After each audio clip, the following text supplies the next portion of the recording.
Assalamualaikum warahmatullahi wabarakatuh. Salam sejahtera bagi kita semua. Shalom, Om Swastiastu, Namo Buddhaya, salam kebajikan. Hari ini kita di sini akan berkumpul untuk menjelaskan rangkuman materi perkuliahan kita dari mata kuliah Hukum Administrasi Negara.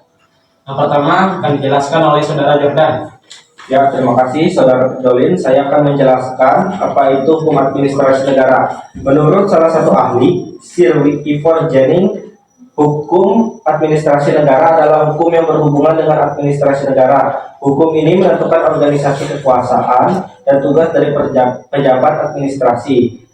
Intinya, hukum administrasi negara adalah hukum yang mengatur dan mengikat alat administrasi negara dalam menjalankan wewenang dan tugasnya selaku alat administrasi negara, dan harus melayani warga negara dan memperhatikan kepentingan warga negara. Contoh dari hukum administrasi negara adalah kebijakan dari pemerintah atau pejabat negara. Oke, Saudara Jordan. Saya ingin bertanya kepada Saudara Jordan. Yang ingin saya tanyakan di sini adalah, apakah HAM termasuk dalam hukum privat atau masuk ke dalam ranah hukum publik? Ya. Kedudukan hukum administrasi negara dalam lapangan hukum terletak di antara hukum privat dan hukum publik. Hukum publik berisi norma-norma yang penting bagi masyarakat, sehingga penegakan norma-norma itu tidak disertakan pada partikular, tetapi harus dilakukan oleh penguasa. Hukum privat berisi norma-norma yang penegakannya dapat diserahkan pada pihak partikular. Di antara bidang itu terletak hukum administrasi negara di tengahnya. Oleh karena itu, HAM juga disebut hukum antara.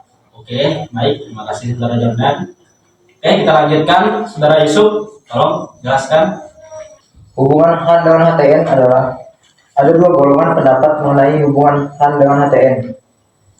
Dan golongan pertama menyatakan ada perbedaan yuridis prinsipil antara HAN dengan HTN. Para ahli yang berpendapat bahwa ada perbedaan yuridis prinsipil antara HAN dengan HTN adalah Oppenheim, Van Vollenhoven, dan Blackman. Dan golongan kedua menyatakan tidak ada perbedaan yuridis prinsipil antara HAN dengan HTN. Pendapat kedua menyatakan tidak ada perbedaan yuridis prinsipil dan antara HTN diikuti oleh Krenenbroek, Prince, dan Prabudi Atmosudirjo. Sekian. Oke, Saudara Yusuf, saya ingin bertanya, apa saja subjek dari hukum administrasi negara? Tolong Saudara jelaskan. Subjek dari hukum administrasi negara adalah 1. Pegawai negeri, 2. Jabatan-jabatan, 3. Jabatan publik, dinas-dinas publik, badan usaha milik negara atau daerah, yang keempat daerah swapraja dan daerah swantatrika. Dan yang kelima adalah negara. Oke. Baiklah, selanjutnya tolong Saudara Nopan jelaskan.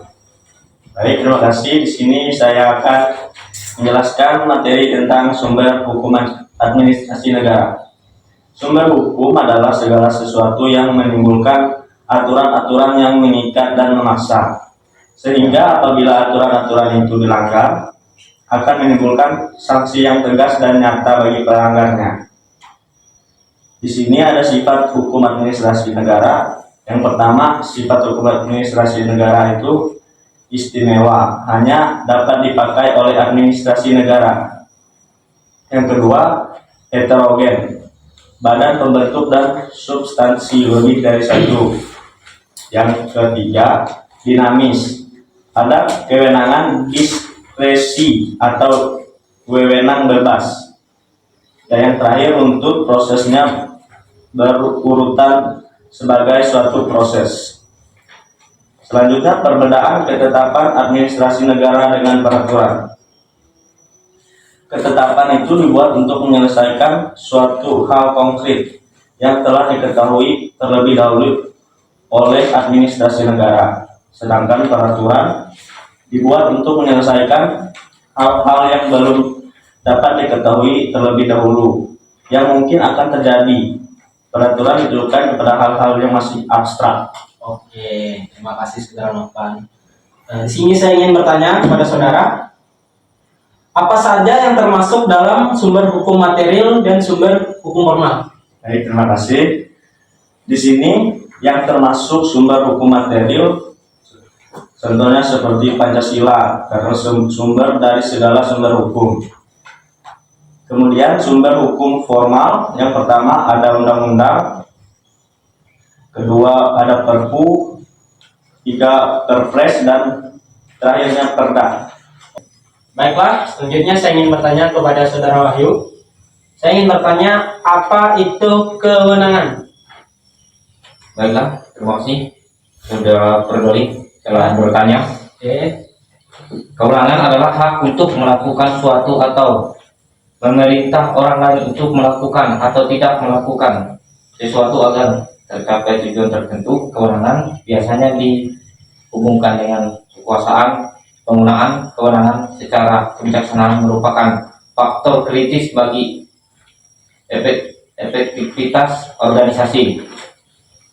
Oke. Sudah selesai? Ya. Oke, saya ingin bertanya kepada saudara. Cara mendapatkan kewenangan itu lewat apa sih? Oke, saya izin menjawab. Pasal 11 kewenangan diperoleh melalui atribusi, delegasi, dan mandat. Oke.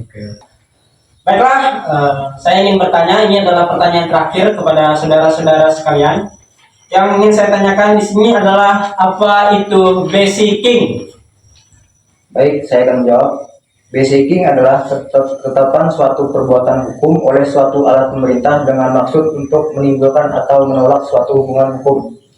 Menurut Undang-Undang Nomor 5 Tahun 1986, Undang-Undang Tahun 2004 tentang Peradilan Tata Usaha Negara, Pasal 1 Ayat 3 menyebutkan keputusan tata usaha negara yang berdasarkan peraturan perundang-undangan yang berlaku yang bersifat konkret, individual dan final yang menimbulkan akibat hukum bagi seorang atau badan hukum tertentu. Sekian.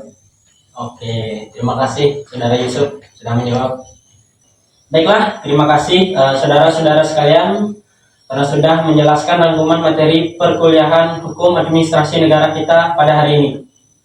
Sekian, diskusi ini kita tutup.